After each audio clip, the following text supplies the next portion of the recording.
Oh, the gnome. This is going to be interesting, to say the least.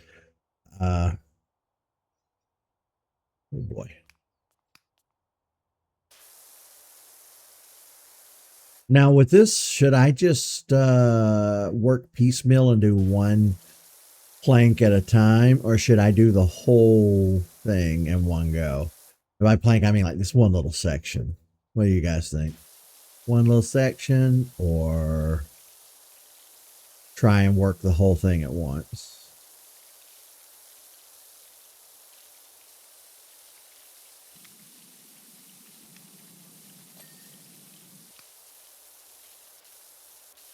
I'm not sure. Because I'm pretty sure I'm going to have to get up under it too. Yeah. And then it's not going to completely ding because I'd have to get the other side. So, with that being said, maybe we do it this way. You know? And just kind of methodically go through here and work on this. Now, apparently with the way this game is laid out, you have career mode, which we've been doing up until this point. We did back in December, we took kind of a little moment and we did Santa's Workshop, kind of a little Christmas special. But the game does have a lot of other places for us to visit and things to wash that are not necessarily part of the career mode. And that's what we're doing here. The Gnome Fountain is not required to quote unquote finish the game, but I'm just, I want to do as many projects as I can because this game is basically therapy at this point. This game has really been doing wonders for my new, schedule that I'm trying to maintain. Get up every day, do as much as humanly possible, stay as active as humanly possible. A far cry from where I've been. And in order to maintain that, I need to stay busy. And there's a finite amount of stuff I can do around the house as it is. And sometimes I need a little extra project to work on, hence the streaming twice a day.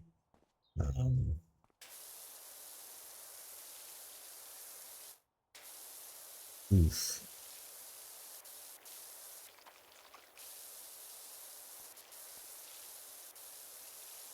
Let me just go ahead and get all of this. Go ahead and get all of it. Wash it all away.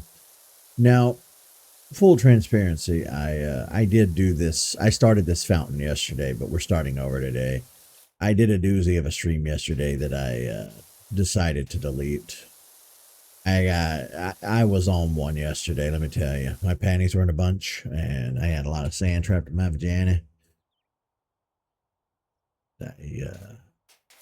I decided it was probably best just to delete that stream because they really got into some politics and some other stuff, and no, we're not doing that anymore. So I got rid of it.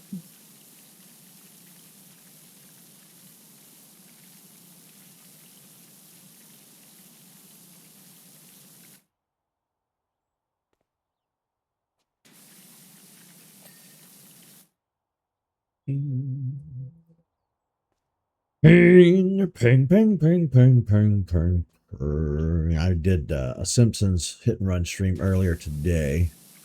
I love that game. It can be a little frustrating, to say the least, at times, but you got to work with it and stick with it, and eventually, after your 47th try, you'll finish the mission.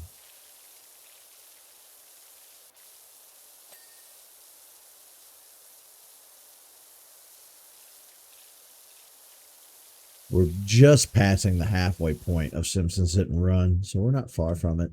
I sat down the other day. I don't know if I mentioned this yet during this playthrough, but I sat down the other day and I went through all the videos on my channel in chronological like release time frame order, and I made a complete list of every playthrough I've ever done on the channel. That's available in the Discord if anybody's interested in seeing my full catalog. It's interesting. I clicked on a few videos while I was working on it. It's interesting to see where I was and where I am and what's changed and what hasn't changed. It was weird. It's odd when you've been on camera for so many years to kind of look back. Now I know how like celebrities and movie stars feel.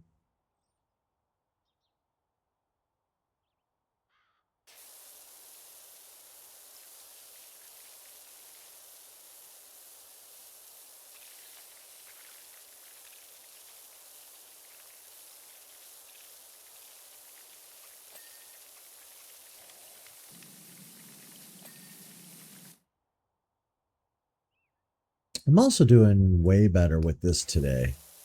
I'm more focused, more zen, more tuned in to what the task at hand.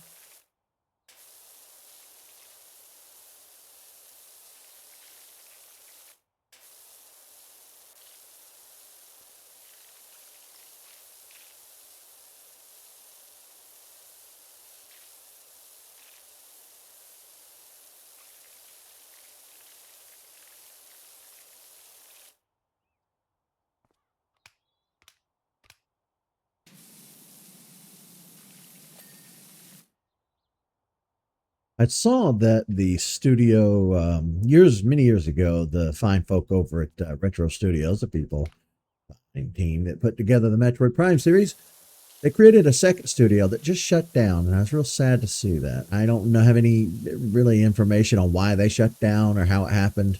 I just saw that they did, and I was like, oh, no, not the new studio.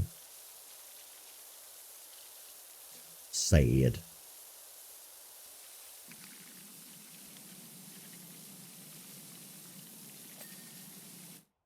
Let's see. Oh, I left some behind over here.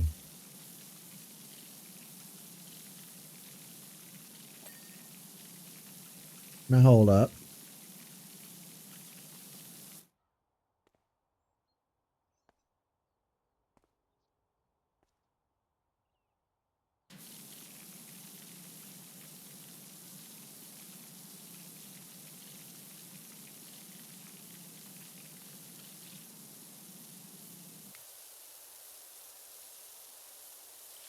Get the most obvious dirt off the front first.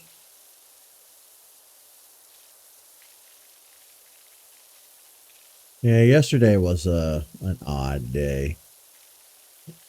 I have one every real once in a while. And you have to be careful about that too, because it's one thing to just delete an episode or like you delete a blog or something. But when you're when you're doing YouTube, you can easily just delete something if you have to. But if you're doing a series of stuff, like a Let's Play or something, where it's just one in the long line of videos for that game, then that can be a little more problematic.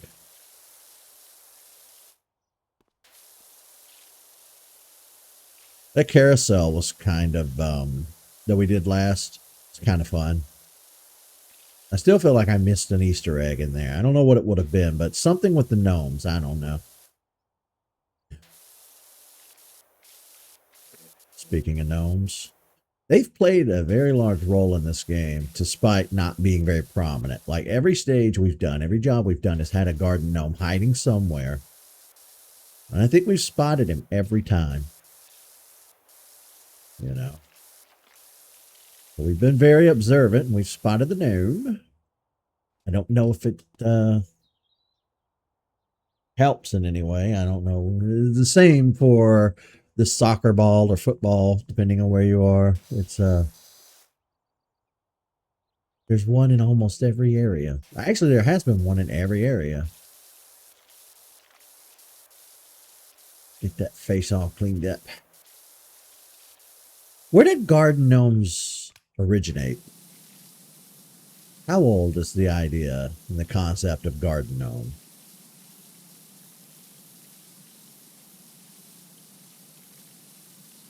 Might have to look that up.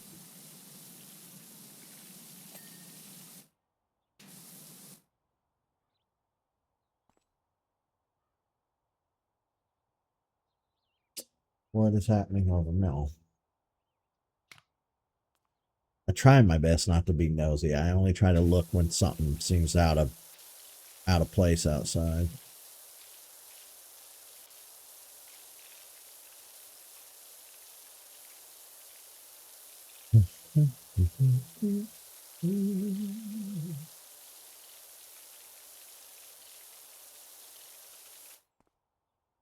Okay.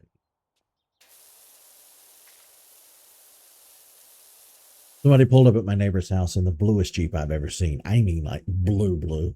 It's really pretty. And I was like, I've never seen this vehicle before. What's up? Looks like they're just getting dropped off. Yeah, I try my best to mind my own business.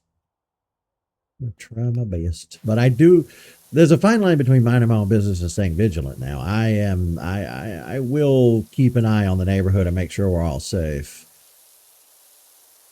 Typically, I do live in kind of the hoodish. But everybody around here is great. It's quiet and mind their own business. And don't really have any crime, knock on wood. I think there might be a drug house down at the end of the street, and I can't really tell. We all assume it's a drug street or drug house. We can't tell. But even then, they're quiet. We don't ever see any, there's never any cops called out here, never really any ambulances. Nothing ever happens. We don't hear gunshots too much. Well, we hear gunshots back off away on the back end of the neighborhood, but that's because there's a lot of trees around where I live. And people will go hunting or just like to play with their firearms in the woods. And there's an ATV park not too far from here, and a lot of folks go out there and ride their ATVs and pop off rounds, and it's fine. I have absolutely zero hangups with that. As long as it's like perfectly legal firearm shooting off in the wood, I don't care. It's the crime I don't like.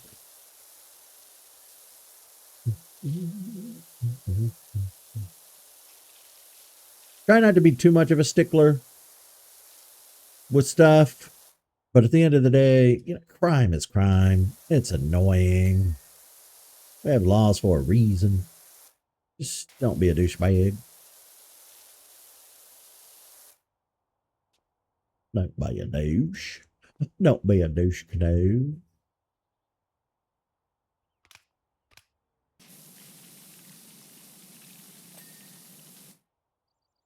These little old pieces clean so fast.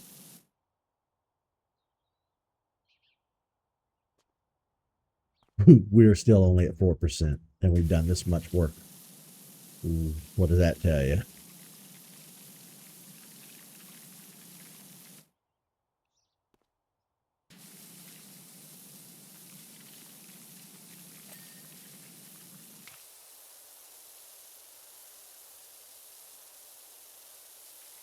Yeah, this game has been a really great fun time. It's really been a comfort to me too during the holiday seasons. You got that seasonal depression going. This game has been an absolute delight.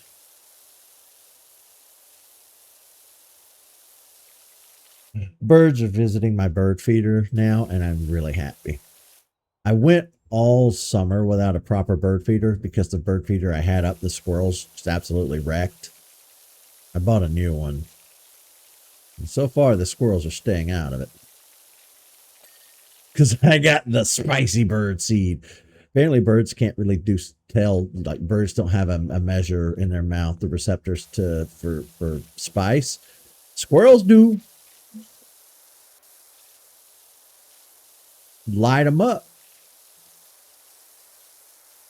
I remember when I first got the bird seed in and I filled up the bird bird feeder and I hung it out there. I come back in, I dropped a few pieces, I picked them up, put them in the bag, wrapped the bag up, put the bag away, and then my hands weren't dirty. They didn't feel dirty because I had really only touched the plastic bag to fill up the bird feeder. And since it was all new equipment, it had never touched a bird, didn't have any germs on it. Because when I got the package and I opened it, it was all in plastic. So I hadn't touched anything really to dirty my hands, and I wasn't thinking. I'd only picked up 2 or 3 little pieces of seed and put it back in the bag because I was doing this in the house. I sat down at my desk and I ended up scratching inside both my nostrils. And well, to be fair, I was kind of picking at a scab on the left side, but a few minutes go by and I keep wondering why my nose feels funny, And I get done working over here and I decide I'm going to lay on the couch for a bit and stretch my back out because I have back problems, back pain, all sorts of back issues. So a lot of times I find myself having to stand, walk, or sit for X amount of time just to get my back to cooperate. So I got up from my desk, laid down over there, and I was chilling on my phone, and it just kept getting more intense, more, it got worse. And it felt like my nose was dried out, like I needed to put water in it. And then the burning started.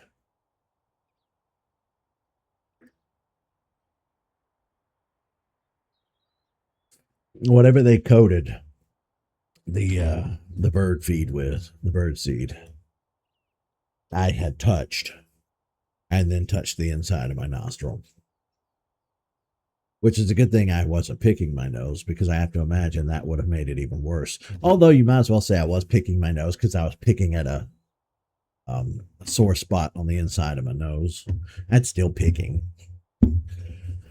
Lit me up. Oh, it was burning.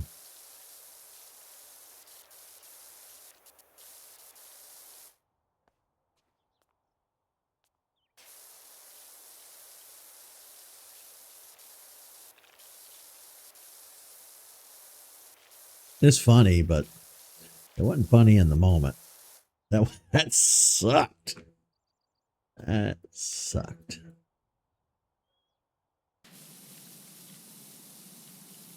This kind of reminds me of like the golden bananas from Donkey Kong.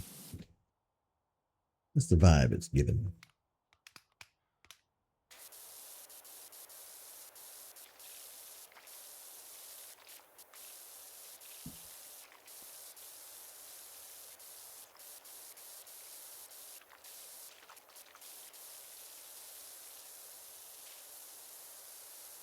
Wee.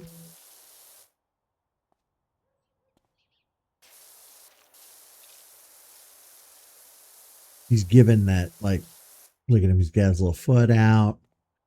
Can't you just picture him, hear him saying, wee?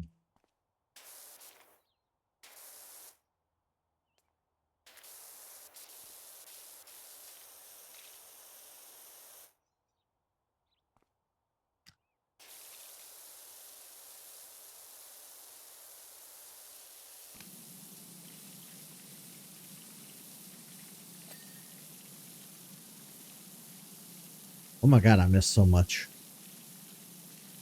How did I miss that much? You got to quit dinging and being so generous. I did not get that much dirt.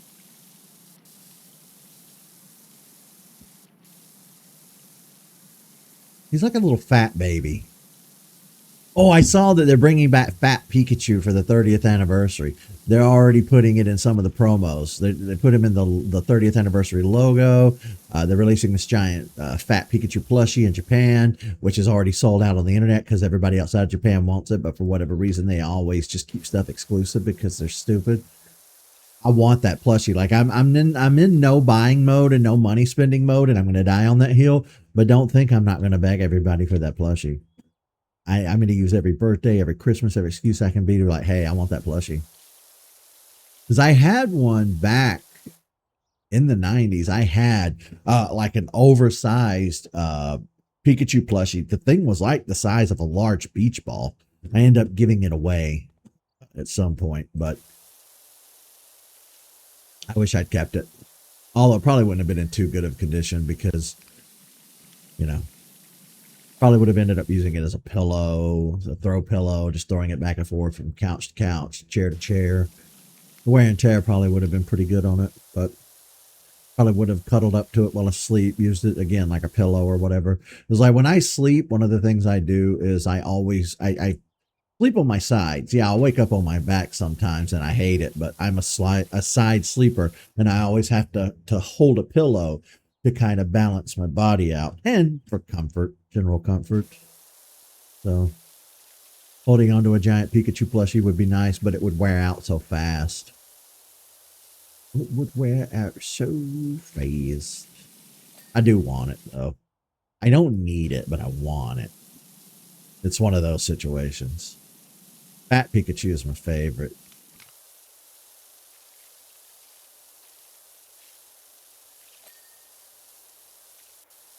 Fat Pikachu. Fat Pikachu. Wow. Fat Pikachu. I am surprised nobody's been in chat today. This is my second stream of the day, and I've not seen a single soul today. I think I scared away a new subscriber. I noticed that I had a comment on one of my videos, and they came into chat yesterday when we would the first attempt at doing this level, and I was on a whole fucking rant and rave about politics. They spoke once or twice and then never came back. I scared away a new person. That's what you do when you get fucking polarizing. Talk about topics people don't, because we're all here as an escape. Yeah, the world's on fire and everybody's miserable, but that's why you get on YouTube looking at gameplay videos and stuff. You don't want to fucking hear about that shit. I should have known better, but I was.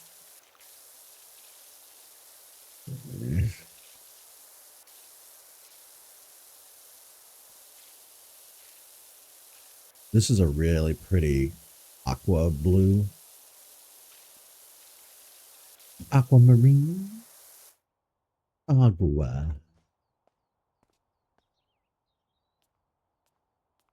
Hey, somebody left their...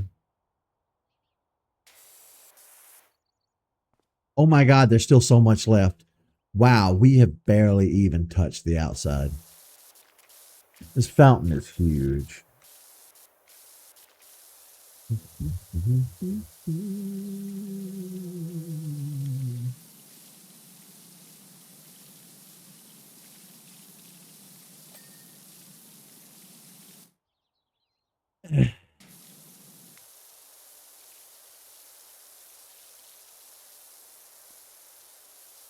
Yeah, this will definitely end up being a two-parter, I can guarantee you.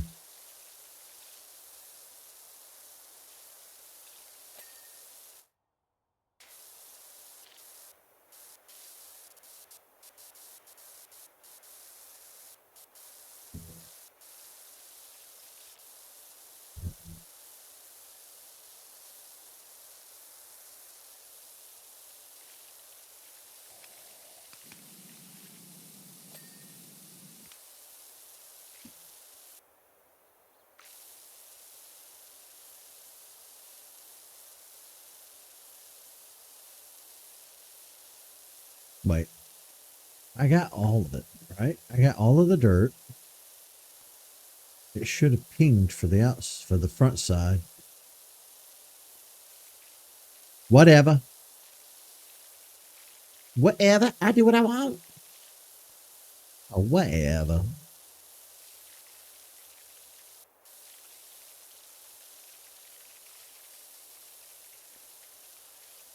The Walmart yesterday, getting some stuff that we needed. And they had these giant boxes in the middle of the aisle full of plushies. I mean, like massive plushies, bigger than the fat Pikachu I talked about. And that brought me in, that led me over into the Valentine's Day area. And I got to looking, and there was just like all of this South Park merchandise all of a sudden out of nowhere. And it was very odd. It's like, oh, they don't really do South Park merch like that anymore. Maybe in a Hot Topic or a Spencer's or something, but South Park merch is just not something you see too often anymore. Like, especially in person, you usually see that shit online or something. But then I got to looking, I saw more Jurassic World stuff, and I saw a ton of different merch, and I was like, what is the deal? Why all of a sudden? I don't remember all this Valentine's Day craze when I was a kid. I mean, yeah, it was, they did it. A lot of this stuff was on the shelf, but not to this extent. They went ham.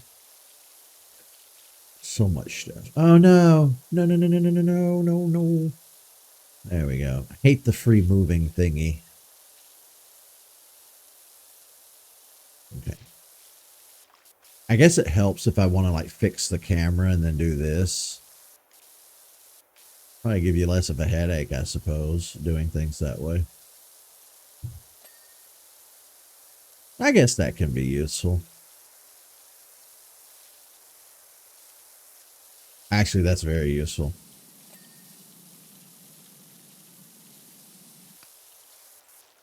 Why have I not done this sooner?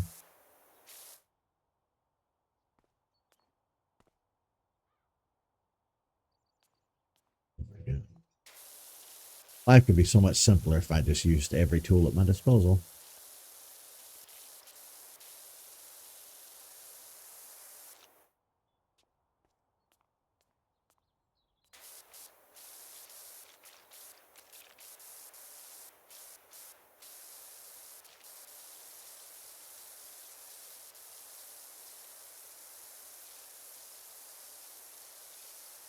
I also want to know what the hell Child's Play or Chucky has to do with Valentine's. I noticed that with other holidays too that are not Halloween. They'll have Chucky merchandise, and I'm like, what does this have anything to do with Child's Play? Or they had Chucky merch in the Valentine's Day section. I'm like, I'm so confused. They don't even remotely go together.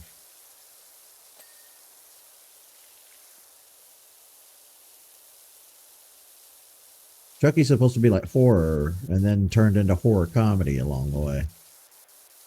I don't get it. The Chuckster.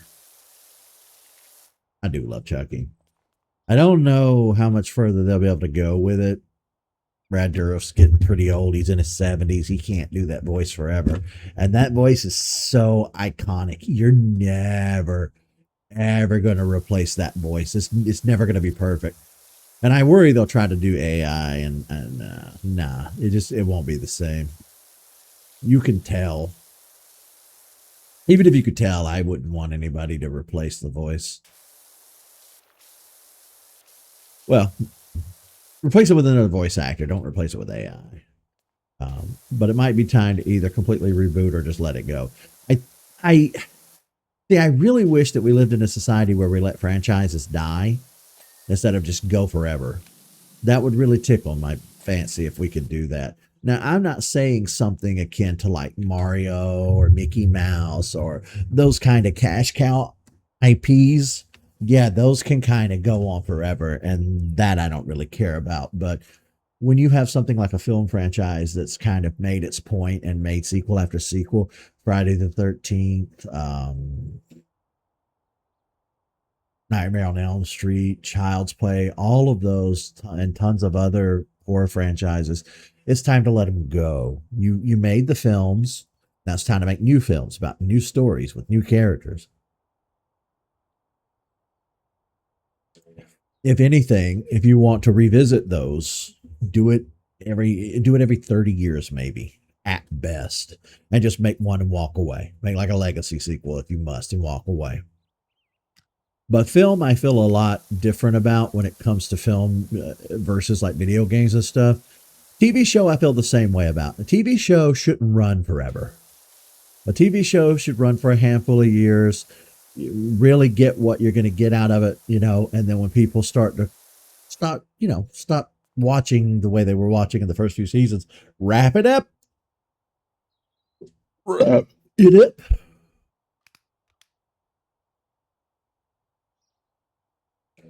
Oops. Oops. There we go. We hit the wrong button.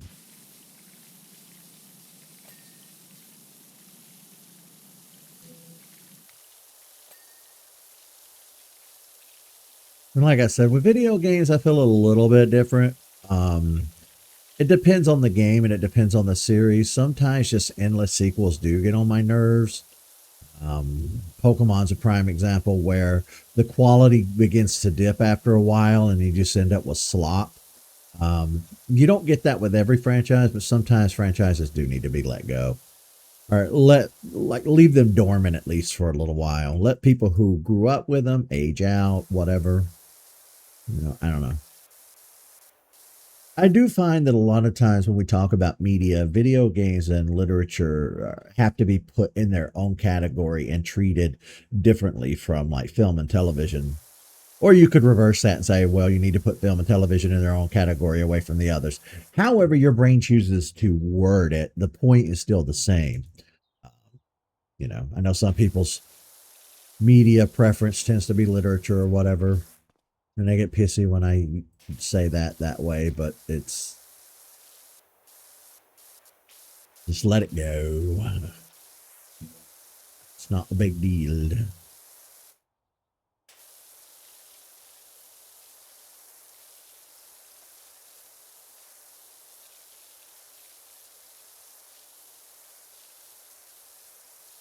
And I want to do that in my own life too.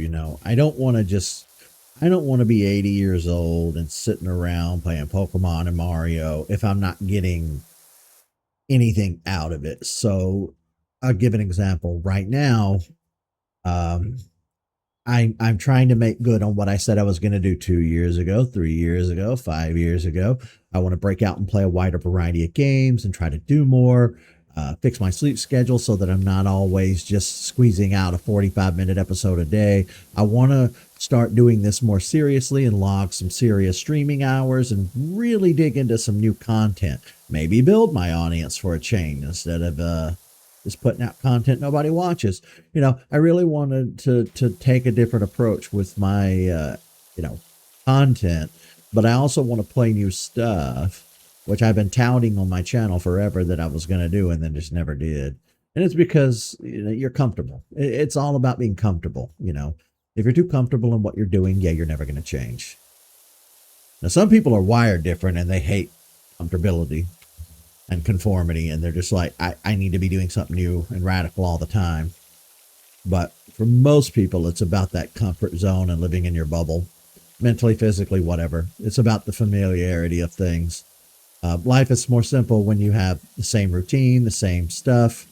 But if I'm going to branch out and do this as an entertainment kind of situation, then I need to be providing different experiences. I can't just come on here and play the 47,000th Pokemon game in a row. I've made that mistake for too long on my channel. And since I'm in money saving mode for the upcoming trip, I can't buy Pokopia when it comes out. That's just gonna have to sit on the shelf and just exist. I want it really badly, but I can't. I cannot buy it and save money for the big upcoming trip. Can't do both.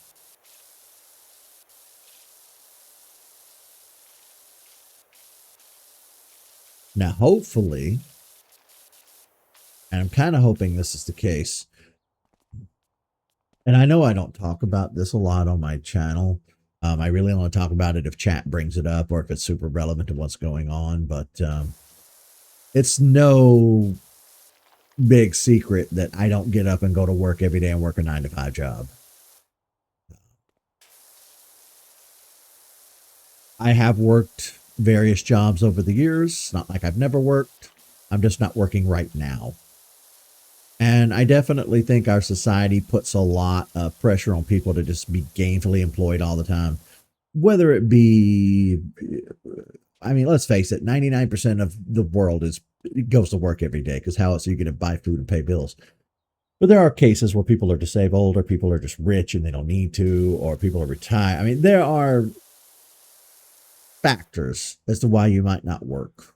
And for me, it's always been a hodgepodge. It's been this reason after this reason after this reason. But after a certain point, people would just say, well, those aren't reasons, they're excuses. I don't know. I guess for me, it's been a mix of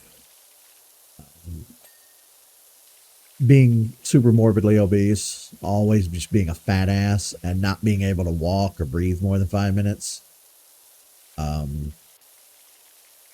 and since I don't really have a formal education outside of like your basic public education as a kid, I didn't go to college or anything like that. I can't really get a good sit down desk job. Um, so I've just not really worked over the years. I've continuously fought with the depression and eaten myself into being immobile. And I would really like to break away from that and get out of that. I have done a radical job of destroying my knees, though. My knees, my ankles, my back. And this past year in 2025, my elbow started hurting all the time. So, yay! I made it to 40 and it unlocked some new aches and pains. But a lot of it's lifestyle, a lot of it's just, a lot of it's being depressed all the time, and two, it's a vicious circle because when you don't work, you don't have access to healthcare. When you don't have access to healthcare, you can't get your mentals right so you can work, and it's just been a vicious cycle. If I didn't have my family to kind of lean on and help support me in a way, I probably would be off in a street somewhere, homeless or dead in a ditch. I don't know. All I know is that I've been very fortunate in life to have safety nets that have taken care of me. But it's just like almost because like when I was in my late 20s and early 30s, I was working, not necessarily at the same job all the time. I was kind of bouncing from place to place, but I worked. And then somewhere around the time I started doing YouTube, I started trying to get my disability check from the government, and they always kept denying it. But it was such a long process, and my mom and whatnot, she, support my attempt to try to get it and ask occasionally, how's that going? And at some point, I just became the cliche guy gamer living in his mom's basement, which I hate. I hate that. But I have put so much work in behind the scenes that you guys haven't seen to get my collective shit together. Um, so many sleepless nights, so many crash outs, so many crying sessions, so many just, well, I say crying sessions. I really haven't had like a depressive crying session since I was probably in my early mid 30s. I really don't do that anymore, but I used to have a lot of emotional breakdowns, but now I'm just emotionally dead.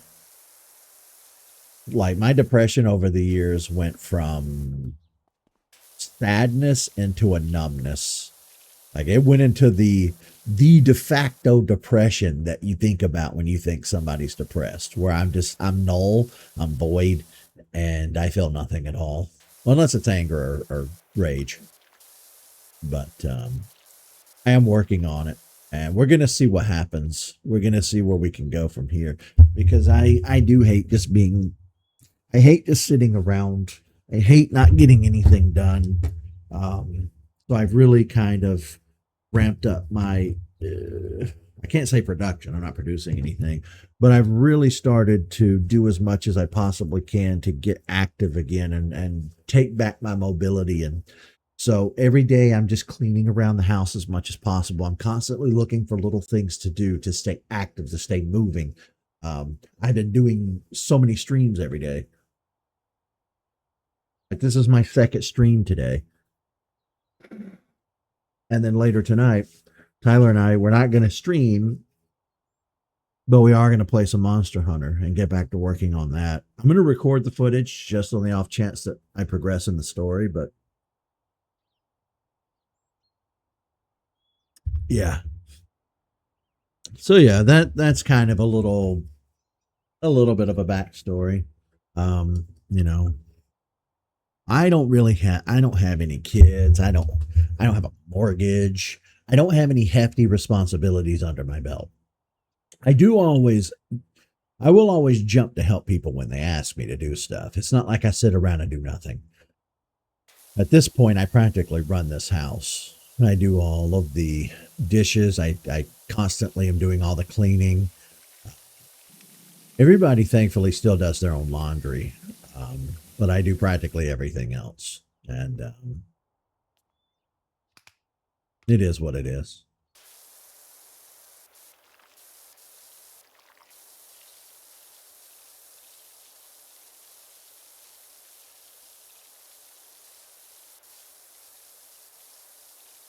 I think the turning point, honestly, the turning point for me was probably 2024, September of 24.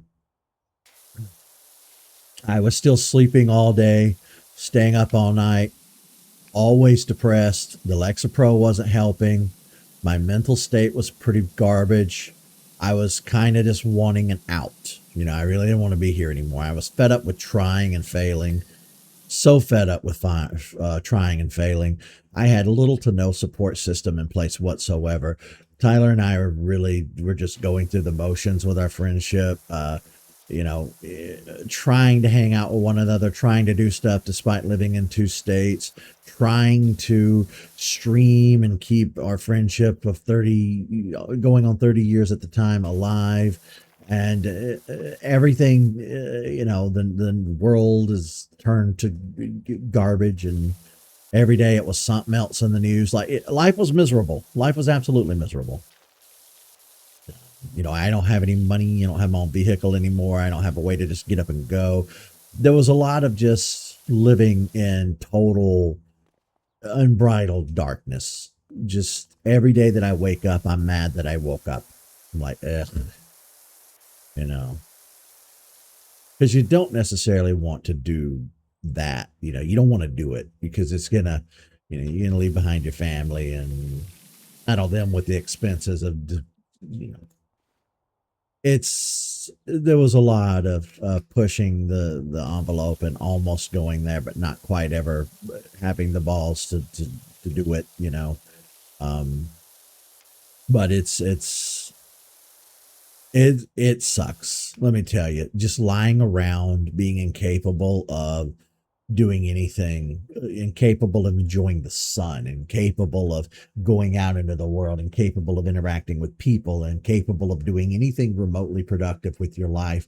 You're just wasting year after year, steadily getting older, steadily dealing with the same mental health problems that you've always been dealing with. There doesn't seem to be any end in sight. You can't buy or afford anything. You're just constantly eating the bare minimum trash food that your family can afford. Um, you're doing these streams where you're just a zombie all the time. You're coming on here. I'm half asleep. I'm falling asleep. I'm so doped up on antidepressants. None of it's working either. And it's interesting because if you go back, it's all recorded. It's all there.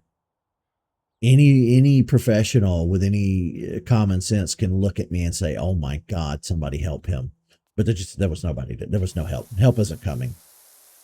And it's sad to say, but no matter what you're suffering through, everybody's going to vary. You have your support systems. People have friends, family, coworkers, whatever it might happen to be. But when you don't have those safety nets and those support systems, and it's just you dealing with it in a vacuum by yourself, there's nobody there to pull you up and say, "It'll be okay, lean on me." You either do it by yourself or it doesn't get done. And that's kind of the boat that I found myself in, was not having anybody to, really, there was no push. I didn't have anybody to push. Um, every once in a while, Tyler would attempt to push, but that I would fight back so vehemently against him on it that it was at a certain point, he just got tired of trying. I don't blame him. He did try for a long time and just got tired of trying, I guess. Because you can only help those who help themselves, I guess, as cliche as that is. If somebody's going to be stubborn and put their foot down and not want to do better or change, then what can you do? But like I was saying, and I got sidetracked in what I was saying, um, September of 2024, out of the clear blue sky, Um, one day Tyler said, "Hey, we're going to go down to Florida. Do you want to go? You know, you'll ride with us. Um,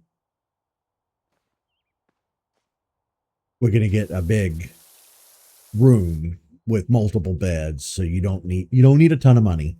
You just need a little bit of money to eat on.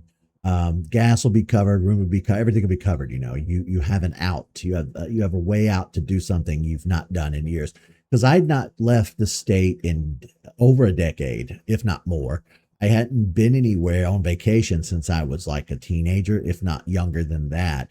Um, I've spent the better part of 20 years just living in this shoebox here, being depressed, sleeping all day, staying up all night, and fighting with it and fighting with it and fighting with it and fighting with it. And somewhere around 2016 or 17, I thought that I was doing a little bit better because I started doing the YouTube thing, and that became a consistency for me in my life. Um, it kind of became something I latched onto, and it became something that kind of saved me in a way because no matter how bad things got, I had the YouTube. No matter how terrible things got, I knew that I could sit down and stream or make a video. It felt like I was being productive in a world and trapped in a brain that just was not letting me do anything. Um, but when we went to Florida, it was the first time that I had been anywhere in ages, and it was very refreshing. Um, I remember having a pretty bad panic attack the first night there. Um, I had also recently like rolled my sleep back around. So not only was I at my highest weight, so my mobility was shot, but I had learned that I was using my CPAP machine wrong. So I had been suffering for the last handful of years from oxygen deprivation while I was asleep, uh, causing a little bit of brain damage there. Um, So I'm overweight. I'm tired. I'm jet lagged because I recently changed my sleepover. I'm out of state. I'm in the sun. It's summertime and I'm morbidly obese. I don't, it was the roughest moment slash breath of fresh air that I'd ever had. It was the contrast of the two. And it was like somebody had flipped a switch in my brain. I don't know what it was, and I couldn't begin to tell you. Tyler will tell you, well, it's because you got out of your comfort zone. And it could be very well be that. It could just be as simple as that. It didn't need to be any deeper than that. Um, but something triggered that day, that weekend. And I thought, hey, maybe not all hope is lost after all. Yeah, everything was provided for you and you paid for nothing because you're a lousy ass bum. But hey, you left the state. You went to Florida. You went to the beach. And, a lot of my motivation for it from the get go was like, well, I'm going to go, I'm going to vlog, I'm going to put this vlog footage up on my dead channel, and hopefully it'll be the one video I need to start getting subscribers. Well, that was delusion on my behalf. That didn't happen and will never happen. How I got as many as I have now is beyond me, but only 2 or 3 people watch as it is, so it's not. But that's neither here nor there. It was really helpful going down there, and it definitely seemed to be a turning point for me. Hey, look, Bigfoot strikes again. Buckingham Post. But yeah, when I came back, I did pretty well for a few months. I was up days. I was eating healthy. I was exercising. I felt reinvigorated, but it did not last. Being back and falling into the same habits, I was watching the same YouTubers, eating the same food, went back to the same sleep schedule. It was a little bit displaced and a little bit just my brain seeking the comfort, not wanting to challenge myself, not wanting to break out. And that's when I kind of started to realize that The medication that I'd been on, the Lexapro, all this time, had very well been doing what it was supposed to do. It's just that I was not doing my part to work in tandem with it. I was under the misconception that it's a fix all magic pill that'll make your life better. I didn't put in the actual work to work with the medication, which was my mistake. And then a year later, after having sunk back into the same old habits, that's when I started to put the pieces together on that. I had a year. I was then in September of 2025. It had been a year since the Florida trip, and I was going on a trip again. This time I was going up to Tennessee. This time I would be paying for a lot of stuff myself. I'd be paying for the gas. I'd be paying for food. I'd be paying for, I didn't really have to, I didn't have to pay for a place to stay. That was kind of arranged and taken care of, but I had to pay for everything else. There was no hand holding for this one. And I had to drive from Alabama to Tennessee without any company, without any security blankets. So I did. I drove the 4 hours there, just listening to YouTube videos in the car. And I did the same thing on the way home. And it felt somewhat the same as the Florida trip, but it felt completely different. And I think that second trip, again, 1 year later, was the other half. It was kind of, if the Florida trip had been the final nail in the coffin for me waking up, then the trip I took a year later up to Tennessee was kind of the hammer hitting the final blow and driving the nail in all the way. Because from that moment forward, I was like, yeah, this is what I'm meant to do with my life. I don't know what tomorrow will hold. I don't know if I'll be able to get my complete control of myself ever. I might just be miserable until the day I die. I might live with this unyielding, miserable depression for the rest of my life. But I think that I should at least try and put up a fight. I should try and put up a fight harder than I have been. Because the worst thing that can happen is that I fail and go back to the way things were, at which point it'll play out how it plays out. Best case scenario is I make a complete 180 and my life changes radically for the better. So that's kind of where I've been now since about September of last year. What month are we in? February? No, we're in January, right? This is September. Well, do you count all of September, just half of September? We'll say October, November, December, January. We'll include, because we're halfway through January, we'll take September and January and combine it. We'll just say 5 months. We'll be generous and round up to 5 months. Not quite 6, not quite a whole 6, but that's almost half a year since I sat down with myself and said, look, we're going to completely just eradicate the old way we lived.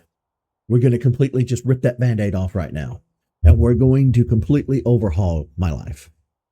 And that is what I've worked tirelessly on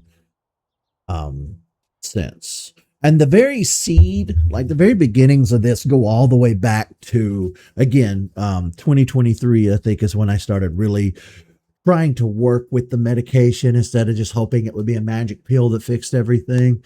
And it just took a lot of back and forth with me learning. And of course, I'm a slow learner, so it took me years. But the point is that I eventually, after enough struggling, I got there. It felt like I was giving up so many times, but I still just kept living through it and just not noping out a lot of the time was victory enough for me to kind of push forward. I'm hoping beyond hope that I can live the remainder of my life with some modicum of normalcy, because I've lost too many years. I've lost way too many years of my life already to misery and depression and just not being able to live. And I don't want to lose another second. You know, going on those trips really reminded me that there is an entire world out there um, that I had lost touch with and lost motivation to see or be a part of. And now I really want to travel as much as I can, and well, I guess not as much as I can. I don't want to be away from home all the time, but I'm motivated in a way that I've not been in decades. Um, and I can't even point out and say there was one defining aha moment. You know, telling you all that, you can kind of tell for yourself that it was a slow build up over time of just plain out being sick of it. A lot of it helped that I was able to compartmentalize, and this probably isn't exactly the healthiest thing in the world, but it almost felt like I was a person living inside of the brain of this person affected by the depression. Because a lot of times I was able to kind of say, well, you know, I really don't know how to explain it other than that. That's not the best explanation I have, but it was a bitch because I knew that I had this problem, but the problem did not have an easy solution because there's no medication in the world that's going to just, there's no such thing as a happy pill. You have to work with it. But see, that's the irony with some depressive disorders and conditions is that they just rip away any motivation whatsoever, and you're meant to try and figure that out on your own, and it can be rough. And then, you know, because I don't work and don't have an income, the family's not made of money. They can't afford for to constantly pay for me to go see counselors and therapists and you go to the doctor all the time. You know, you're not made of money.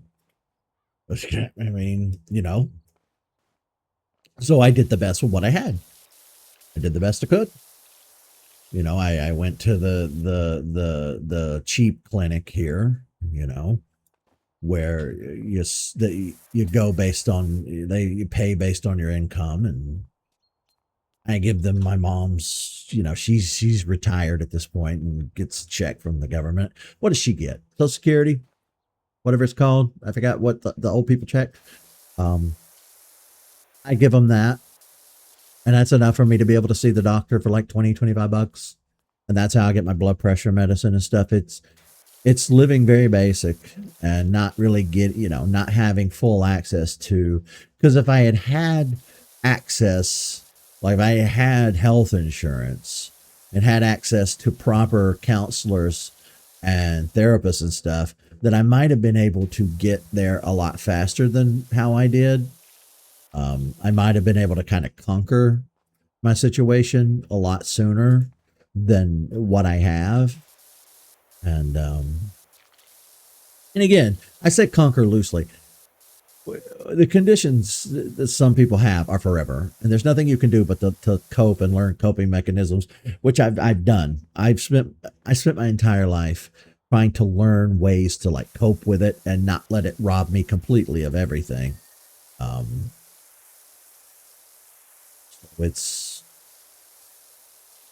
it's been a struggle because you have to take in consideration other things too, like they're extenuate what's the word extenuating circumstances that play into. Not everybody's story is going to be the same.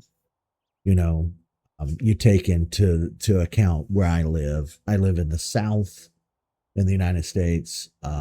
It's very conservative here, very Republican. I live in a rural, suburban community. I don't really know any of my neighbors. The friends that I did have all moved away.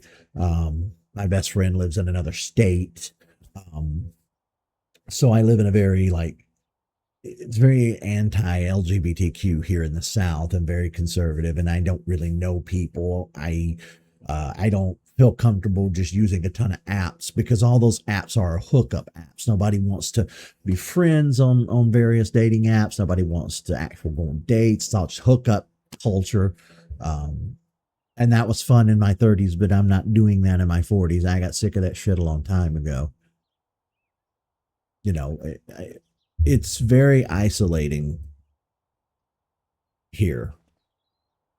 I live 45 minutes away from the nearest city with a skyscraper. You know, Birmingham, Alabama is the closest. And I live 2 hours away from Atlanta, which is probably the next biggest metropolitan city to me outside of New York. Um, Unless maybe Dallas is closer to me than New York. I don't know. It's not the point.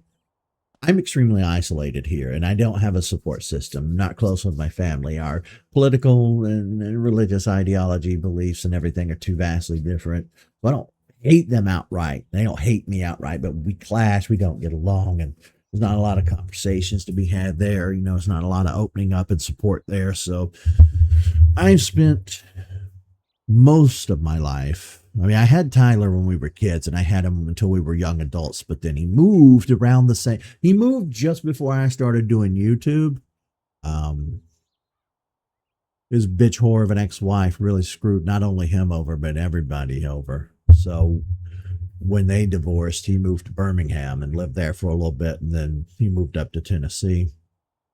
But other than Tyler, I've had a few friends here and there. But again, around through the YouTube era of my life, I even the friends I had when I started have whittled down over time. And at this point, here where I live, I think I got two friends left IRL. And I really don't see them and they don't see me. We're all kind of in our own bubble, doing our own thing. As I'm fighting every day, fighting all this stuff I've just explained to you, and I'm trying to survive and exist and thrive the best I can. And unfortunately, that kind of puts them at arm's length, and I don't really see them or do much with them. And a lot of it is PTSD from dealing with the abusive and terrible friends that I've had in the past. And it's not exactly me wanting to jump on the socializing bandwagon for a plethora of reasons. So it's a little rough, but unfortunately I have lost a lot of years to all of these things that I've explained, but I don't want to continue to lose any more years. The odds are stacked against me, but it's not something I'm going to just lie down and accept.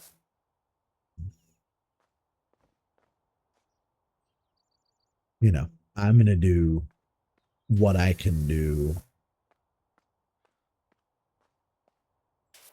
and just keep trying. But I